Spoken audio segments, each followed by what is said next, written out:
नमस्कार, मी अजित चव्हाण. म्हाडा लोकसभा मतदारसंघामधल्या कुर्डुवाडीमध्ये भिसे महाविद्यालयामध्ये आपण आता आलो आहोत आणि व्हॉट्सअप इंडियाची ही सगळी जल्लोषात आणि जोशातली ही तरुणाईची टीम या मतदारसंघामध्ये काय नेमकं वातावरण आहे, काय वाटतंय इथल्या तरुण तरुणींना, त्या संदर्भामध्ये आम्ही यांच्याशी बोलणार आहोत. इथे माझ्याबरोबर या कॉलेजमधले विद्यार्थी त्यांच्याशी आपण बोलणार आहोत व्हॉट्सअप इंडियामध्ये. मित्रमैत्रिणींनो, तुमच्या सगळ्यांचं व्हॉट्सअप इंडियामध्ये खूप खूप स्वागत. आज अगदी देशपातळीवरती जर आपण विचार केला तर खूप मोठ्या प्रमाणावरती निवडणुकीचं वातावरण आहे, तसंच ते तुमच्या मतदारसंघामध्ये देखील आहे. या सगळ्यात नरेंद्र मोदी विरुद्ध राहुल गांधी हा सामना देशामध्ये अत्यंत जल्लोषात रंगतोय. इथल्या तरुणाईचं काय मत आहे? तुम्ही कोणाच्या साथीनं आहात, नरेंद्र मोदी की राहुल गांधी? तू समर्थनात विरोधात तुझा नेता कोण, तुला काय वाटतं? मी विरोधातच आहे. कारण की आज 10 वर्ष झाले युपीए सरकारला आपण सत्ता दिली, पण ह्या दिवसामध्ये रोज नवे घोटाळे, रोज नवे भ्रष्टाचाराचे प्रकरण या शासनाने काढलेले आहेत. त्याचबरोबर जी संसाधनाची लूट ह्या शासनाने केलेली आहे, सामान्य जनतेच्या प्रश्नांचं गांभीर्याने लक्ष दिलेलं नाही आणि त्या दृष्टीनं सामान्य जनांचे प्रश्न अत्यंत गंभीर बनवलेले आहेत. त्यामुळे मी त्यांच्या विरोधात आहे. समर्थनात आवाज देणारे गेले कुठे? कोण आहे राहुल गांधींच्या समर्थनात? कोण बोलत होतं? राहुल गांधी हे सध्या युवा नेतृत्व आहे आणि आपल्या देशाला युवा शक्ती देशात खूप मोठ्या प्रमाणात आहे. तर आपल्या देशात जर महासत्ता बनवायचा असेल तर युवा शक्ती आणि आपल्याला मेन लीडर आपला हा राहुल गांधीचा पाहिजे. राहुल गांधी मुख्य लीडर असले पाहिजेत असं तो म्हणतोय.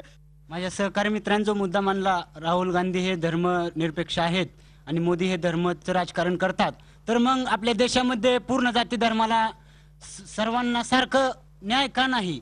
एकाला जास्त जागा असतात, कुठे एकाला आरक्षण जास्त असतं, बाकी धर्माला जास्त नसतं, असं का? या लढतीमध्ये राहुल गांधी विरुद्ध नरेंद्र मोदी, या लढतीमध्ये तुमची साथ कोणाला असेल? नरेंद्र मोदींच्या साठी इथे भरपूर हात वरती झाले. का पंतप्रधान पदासाठी नरेंद्र मोदी का फेवरेट? नरेंद्र मोदी जर एका गुजरात राज्याचा पूर्णपणे विकास करू शकत असतील तर भारत देशाचा का विकास करू शकत नाहीत? गुजरातमध्ये नरेंद्र मोदींनी इतका विकास केला. राहुल गांधीने 10 वर्ष झाले त्यांच्याकडे सत्ता आहे, पण त्यांनी काहीच केलं नाही. तर त्याच्यामुळे राहुल गांधीविषयी असंतोष आहे या जनतेचा. तर नरेंद्र मोदी हेच आपले पंतप्रधान व्हावेत अशी पूर्ण भारताची इच्छा आहे आणि ते होणारच. पूर्ण भारताची इच्छा आहे नरेंद्र मोदी पंतप्रधान व्हावे असं तो म्हणतोय. का नरेंद्र मोदी? नरेंद्र मोदी म्हणतात खरं की नरेंद्र मोदींनी गुजरातमध्ये खूप केलंय, पण आपल्याला साधं ऍडमिशन घ्यायचं असेल तर आपल्या इथं भरपूर वेळ लागतो. आपल्याला फक्त कागदपत्र द्यायचं.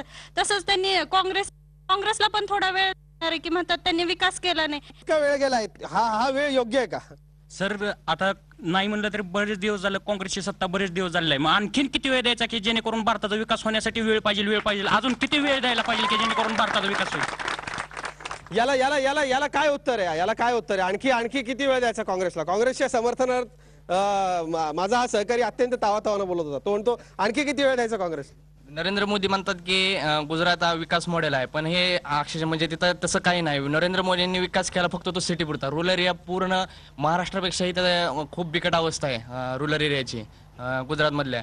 आणि त्याच्यामुळं आपला महाराष्ट्रात विकासाचा दर हा 12 लक्ष कोटी आहे आणि गुजरातचा विकास दर हा 10 लक्ष कोटी आहे. मग ह्याच्यावरनं तुम्हाला कळणार की विकास दर जिथं मोठा आहे, म्हणजे साधारण आहे आपल्या महाराष्ट्रात आघाडी सरकार आहे.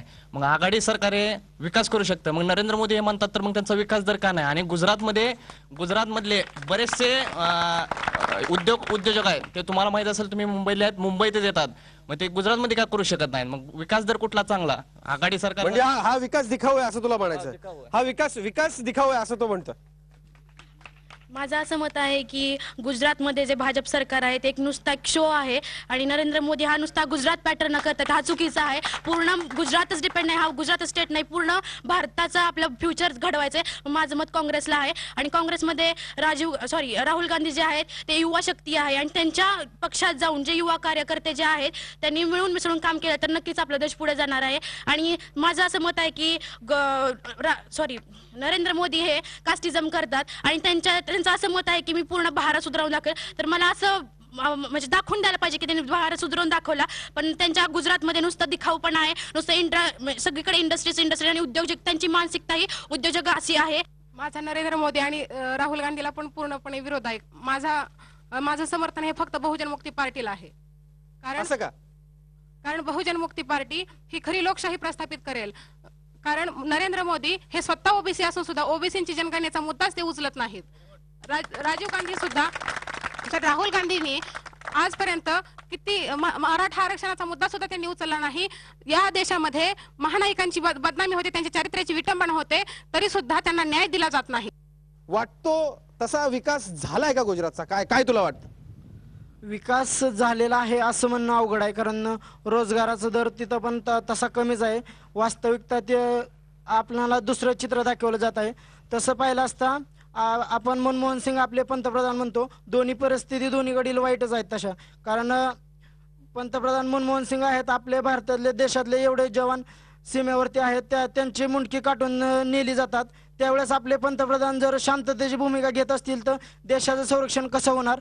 त्यासाठी असं एक दृष्टिकोन येतो की नक्कीच मोदी सारखा एखादा सक्षम नेता असलाच पाहिजे, त्याशिवाय देशाचं नाव उज्ज्वल नक्कीच होणार नाही. पंतप्रधान मनमोहन सिंग असून काही फायदा होणार नाही.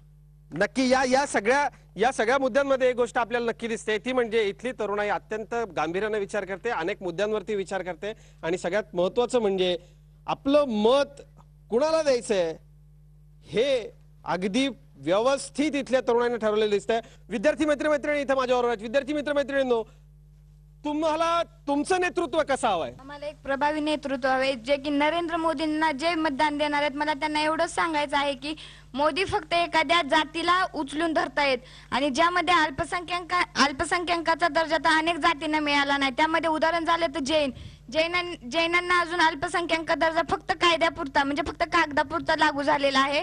मग मला वाटतं की मीही एक जैन आहे, आम्हालाही काही सोयी सवलती उपलब्ध झाल्या पाहिजेत, काही स्कॉलरशिप मिळाल्या पाहिजेत. आणि राजीव गांधी, माझं मतदान फक्त राहुल गांधी यांना असणार आहे, कारण की गांधी घराण्याचा वारसा पहिल्यापासून फक्त त्यांनी त्याग करत आलेला आहे, आणि त्यानुसार त्यांनी अनेक सेवा योजना उपलब्ध केल्या आहेत, जसे की इंदिरा गांधी सेवा योजना.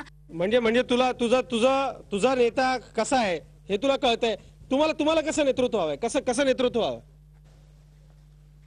सर, आपला महाराष्ट्र हा शेतकऱ्यांचा महाराष्ट्र आहे. इथं जास्तीत जास्त शेतकऱ्यांची संख्या आहे. मग मला असं नेतृत्व हवंय जे शेतकऱ्यांचा विकास करू शकेल, त्यांना योग्य त्या सोयी सवलती. आणि आपण आता बघितलं जातं की आता गारपीट झाली त्यावेळेस जास्तीत जास्त आपण पाहतो की जे श्रीमंत लोक आहेत त्यांच्या द्राक्षाच्या बागा, केळीच्या बागा पडलेल्या दाखवल्या, पण जे गरीब शेतकरी आहेत त्यांच्या शेतात कधी कोण गेलंय का? एवढंच नाही तर आम्हाला असा नेतृत्व हवंय जे आमच्या युवकांना रोजगार निर्मिती करून देईल. आज आपण पाहतो की आता डीएडचे शिक्षक एवढे, एकीकडे इंटरव्ह्यू असेल तर तिथं 3 जागा असतात आणि 90 शिक्षक तिथं इंटरव्ह्यू साठी गेलेले असतात. म्हणजे खरंच खूप वाईट परिस्थिती आहे. त्यामुळं शिक्षण चांगलं हवंय, शिक्षण चांगलं देणारा आम्हाला नेता हवाय. त्याचप्रमाणे कर्तृत्वान असा नेतृत्व करणारा आम्हाला नेता हवाय की जो आमच्या महाराष्ट्राला नक्कीच पुढे नेईल. तुम्हाला नेता कसा हवाय याच्यावरती आपण इथल्या तरुणाईशी बोलतोय. कसा नेता हवाय तुला? कसं नेतृत्व पाहिजे? आम्हाला बहुजन मुक्ती पार्टीचं जे VL मातंगबाई आहेत, राष्ट्रीय अध्यक्ष बहुजन मुक्ती पार्टीचे, तसं नेतृत्व पाहिजे. आम्हाला या देशामध्ये समता, स्वतंत्रता, बंधुता आणि न्यायावर आधारित नवराष्ट्र नव भारत निर्माण करण्यासाठी बहुजन मुक्ती पार्टी हवी आहे. आणि त्याच प्रकारे आज माढा विधान लोकसभेच्या मतदारसंघामध्ये सुभाष अण्णा पाटील आहेत. ते मूळ निवासी बहुजन समाजाच्या सर्व समस्या घेऊन आज 85% SC ST OBC NT DNT VJNT Maratha Kunbi हा जो 85% वर्ग आहे त्यांच्या समस्या घेऊन हे लढत आहेत. तुला नेतृत्व हवंय ते दलित, शोषित, वंचित, दाबलेल्या वर्गाचं नेतृत्व हवंय. पण या सगळ्या ही चर्चा करत असताना, नरेंद्र मोदी, राहुल गांधी ही सगळी चर्चा करत असताना ही घराणेशाही थांबली पाहिजे का? घराणेशाही बद्दल काय वाटतं? घराणेशाही जरूर थांबली पाहिजे. इतक्या दिवस झाला आज आपण गांधी घराण्याकडे देतोय. एक वेळेस तरी परिवर्तन ही आता सध्या काळाची गरज आहे. आणि एक वेळ आपण नरेंद्र मोदींना पंतप्रधानासाठी वोट देऊन बघूया काय करतात नरेंद्र मोदी, भारत देशाचा विकास कसा करतात हे एक वेळ पाहूया आपण त्यांना देऊन. म्हणजे एकदा संधी द्यायची असं म्हणणं आहे. पण घराणेशाही बद्दल काय वाटतं? घराणेशाही आहे का काँग्रेसची? मग ती इतर पक्षांमध्ये देखील आहे का? घराणेशाही बद्दल काय वाटतं? घराणेशाही ही राजकारणात काय एवढी अशी अवलंबून नसते. राजकारणात विकासाच्या कर्तव्यगारीसाठी वयमर्यादा किंवा घराणेशाही ह्याच्यावर काही अवलंबून नसतं.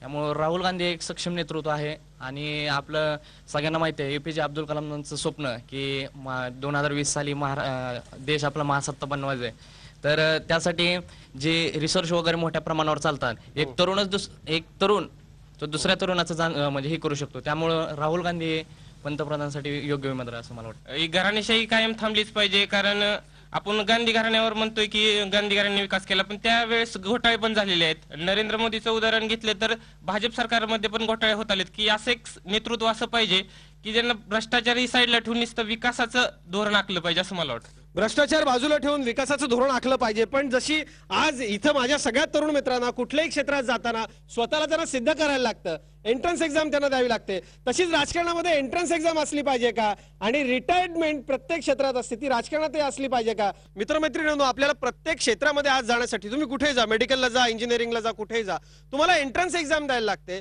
जे राजकारण आपला देश चालवतं त्या राजकारणात जायला एंट्रन्स एक्झाम असावी का? काय वाटतं? राजकारणासाठी एंट्रन्स एक्झाम नकोय, कारण का एंट्रन्स एक्झाम बघितलं तर पुस्तकं वगैरे जे काही पुस्तकी ज्ञान आहे ते नकोय. वास्तविक पाहता राजकारणामध्ये अनुभव हा खूप महत्वाची गोष्ट आहे.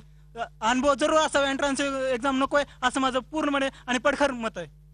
मग आपण गुंड सगळे अगदी गुन्हे दाखल असलेले, अगदी गुन्हेगारी प्रवृत्तीचे अशा लोकांना निवडून द्यायचं का अनुभवाच्या जोरावरती? राजकारणाचं एंट्रन्स असावी असावी. राजकारणात आता कुठल्या पण क्षेत्रात एंट्रन्स आहे म्हणल्यावर राजकारणात पण असावीच ना. आजकाल आपण बघतो जे अंगठा बहादूर लोक असतात त्यांना सुद्धा तिकीट दिलं जातं. गावचे सरपंच अंगठा बहादूर असते, सही करायला गेलं तर सही देता येत नाही त्यांना, ह्यांच्या नावावर गुन्हे असतात, काय असतात. मग ते आपलं पाठबळाच्या जोरावर त्यांना तिकीट मिळतं. असं नको, ज्याच्याकडे गुणवत्ता आहे त्यालाच तुम्ही तिकीट दिलं पाहिजे आणि त्यालाच उभा केलं पाहिजे असं माझं मत आहे. माझा मित्र तो म्हणला की एंट्रन्स नसावी. का नसावी? सगळ्या क्षेत्रात एंट्रन्स आहे, त्यात आपण जे जास्त शिक्षित आहेत, ज्यांना जास्त अनुभव आहेत ते आपण निवडतो. त्याच प्रकारे मतदारसंघात बी आपण जे त्या क्वालिफिकेशन आहे त्या मतदारसंघात, त्या मतदारसंघाला आपण निवडून द्यावं असं मला मत आहे. काही ठिकाणी अनुभव हे महत्वाचे असतात आणि जर तुम्ही नुसतं एंट्रन्स असेल तर अशी किती भरपूर लोक एंट्रन्स देणार, तुम्ही त्यातले सिलेक्ट करणार किती? एंट्रन्स पास होतील तेवढे, पण सिलेक्ट करणार कुठे तुम्ही तिकीट देण्यासाठी? त्यामुळे जे अनुभवी व्यक्ती आहे एक करायला पाहिजे की त्याच्या मागे कुठला गुन्हा दाखल नसायला पाहिजे, म्हणजे त्याच्यावर कुठली केस वगैरे नसायला पाहिजे. असे उमेदवार राजकारणात घ्यायला काय हरकत नाही. केस नसावी, गुन्हा दाखल नसावा, अगदी स्वच्छ चारित्र्य असावा, असेच उमेदवार आपले असावेत असं तो म्हणतो. आपल्या इथे एंट्रन्स एक्झाम झाली तरी तिथं खूप पार्शिलिटी चालणार आहे, कारण हे राजकारणी सगळे एका माळेचेच मणी आहेत. प्रत्येक जण म्हणतो आम्हाला सत्तेवर आणा, आम्ही हे करू, पण सत्तेवर यायची वाट कशाला बघते? त्यांनी आधीच करायला घेतलं तर त्यांना कोण मारणार आहे का झोडणार आहे? तर सत्तेवर येण्याच्या आधी त्यांनी काहीतरी करून दाखवायला पाहिजे. निवडणुकांच्या बद्दल आपण बोलतोय, काय वाटतं तुला? कॉलेजमध्ये निवडणुका असावेत? कॉलेजमध्ये निवडणुका असल्याच पाहिजेत. कॉलेजमध्ये निवडणुका असल्यामुळे एक नेतृत्व निर्माण होतं. तसेच कॉलेजमध्ये आपण ज्या पद्धतीने व्यवस्थापन पाहतो त्याच्यावरून देशाचं नेतृत्व कसं असेल पाहिजे, देशाचं नियोजन कसं झालं पाहिजे याचाच नमुना म्हणजे कॉलेजमधील निवडणूक पद्धती असते. कॉलेजमध्ये निवडणुका झाल्या पाहिजे असं तो म्हणतोय. काय झाल्या पाहिजे कॉलेजमध्ये निवडणूक? कॉलेजमध्ये निवडणुका झाल्याच पाहिजेत, कारण आता बहुतेक करून ग्रामीण भागामध्ये खूप सारी कॉलेज आहेत. तिथल्या मुलांना तर निवडणुकांविषयी माहिती असतं, परंतु कॉलेजमध्ये निवडणुका झाल्या तरच प्रेरणा मिळते तिथून पुढची असं मला वाटतं. निवडणुका घेतल्यानंतर एक प्रभावी नेतृत्व निर्माण होतं आणि त्यावरच आपल्या पुढच्या निवडणुकाही अवलंबून असतात. त्यामुळे कॉलेजमध्ये निवडणुका अवलंबून. महाराष्ट्राच्या बद्दल आपण आता जाता जाता बोलूयात. आपलं राज्य विकसित की अविकसित? काय वाटतं, विकसित आहे की अविकसित आहे? महाराष्ट्र तर अविकसित आहे. जोपर्यंत नरेंद्र मोदी आले नंतरच विकास होणार असं मला वाटतं. नरेंद्र मोदी आल्यानंतर विकास होणार. तोपर्यंत आता सध्या तरी महाराष्ट्रात अविकसितच आहे. कारण का तरुणांकडे बघितलं तर तरुणांना जर 50,000 रिक्त पदे असताना सुद्धा त्या जागा भरल्या जात नाहीत काँग्रेसकडून. आणि जर नरेंद्र मोदी आले तर नक्कीच 50,000 काय नक्कीच जागा भरणार. 50,000पेक्षा जास्त. नरेंद्र मोदी आले तर हे सगळं होईल असं तो म्हणतोय. पण आपण राज्याबद्दल बोलत होतो, अर्थात हरकत नाही. पण आता मतदान जवळ आलंय, हे सगळं घडणार आहे जेव्हा तुम्ही मतदान कराल. मतदान सक्तीचं व्हायला हवं का? काय वाटतं? मतदान करणे हा आपल्याला घटनेने दिला अधिकार आहे, तो आपण त्या अधिकाराचा आपण उपयोग केला पाहिजे. ज्यावेळेस आपण एखाद्या कामात सक्रिय होऊ त्यावेळेस ते काम अधिक जोमानं किंवा चांगल्या प्रकारे केलं जाऊ शकतं. आता मतदान न करणाऱ्यापैकी बराच वर्ग हा सुशिक्षित आहे किंवा कॉर्पोरेट क्षेत्रातील, मी म्हणेन डायरेक्टली कॉर्पोरेट क्षेत्रातील हा वर्ग की मला ह्यात भानगडीत पडायचं नाही, मला मतदान करायचं नाही, मला काय मिळत नाही. तुम्ही जर ती गोष्ट केली, तुम्ही मतदान केलं तर राजकारण्यांना समजेल की लोकशाहीत अजूनही मतदार हा राजा आहे. आज ती समज कमी होत चाललेली आहे कुठेतरी. ती समज पूर्णपणे खोडून काढण्यासाठी मतदान प्रत्येकाने करणे गरजेचं आहे. मतदान सक्तीचं असावं, कारण की आज बऱ्याचपैकी लेडीज हे मतदान करत नाहीत.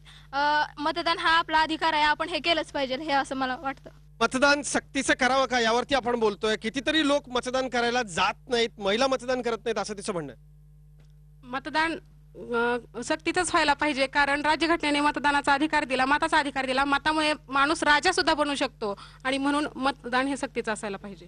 या सगळ्यामध्ये आणखी एक महत्वाचा मुद्दा आहे की मतदानासाठी अनेक वेळा प्रलोभनं दिली जातात, पैसे वाटले जातात, दारू वाटली जाते, खूप वाईट पद्धतीनं अनेक ठिकाणी प्रलोभनं दाखवली जातात. ही प्रलोभनं स्वीकारावीत का?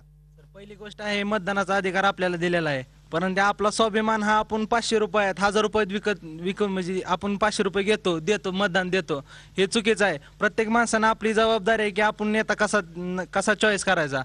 पण लाच देताना प्रत्येक घरात एक सुशिक्षित असतो, त्यामुळे आपल्याला हे कळायला पाहिजे की जो राजकारणी लाच घेऊन स्वतः काम करतो तो आपल्याला लाच देतो. त्यामुळे हे म्हणजे जे लाच देतात त्यांना मतदानच करू नये हे प्रत्येक घरातल्यांना कळायला पाहिजे.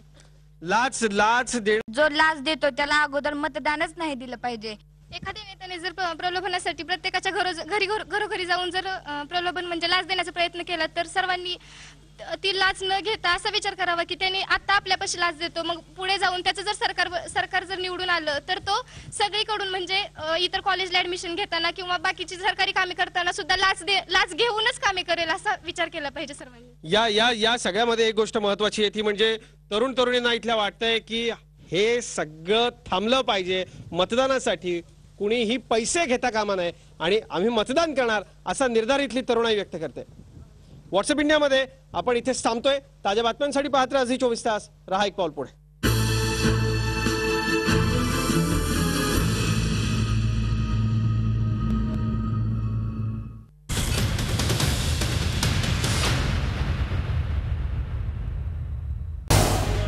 झी 24 तास. रहा एक पाऊल पुढे.